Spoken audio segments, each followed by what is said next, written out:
Japanese car giants Nissan, Toyota and Honda have invested hundreds of billions of dollars in the UK on the promise of a business-friendly environment and access to the European Union. Now, that could all change as Britain considers leaving the EU free market and the customs union. This could see exports to the EU face up to a 10% trade tariffs. Now, for more on this, Andreas Kokkinis joins me from Coventry in the UK. He's an assistant professor of law at the University of Warwick. Thanks so much for joining us, Andreas. Good to see you. Now, what's this all about? Because the Japanese have been anxious for a very long time. Immediately after Brexit, there was a letter from Japan to Theresa May, and we've seen Nissan's Carlos Ghosn meet with Theresa May last year to talk about the Sunderland plant. Why now? Why are they meeting? Well, I think it is really because we have reached at a crucial stage of the Brexit negotiations, which is really going to determine the form of the exit of the UK from the European Union. As you know, Brexit will indeed happen in March 2019, it seems, and now is really the time to discuss a transition period during which the relationship with the European Union would remain as it currently is over, say, a 2-year period after 2019. But because the time is running up for such a transition deal, naturally, industry is very anxious. OK. And I want to ask, what's at stake for Japanese companies, the banks, and also for car consumers?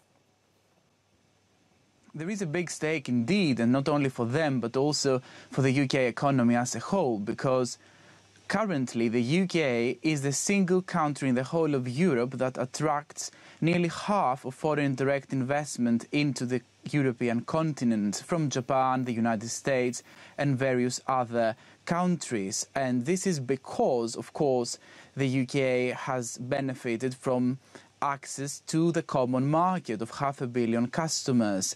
Therefore, if, say, a Japanese company like Nissan chooses, as it did choose 30-odd years ago, to set up a factory in England, they can actually access the whole European Economic Area market of more than 500 million customers.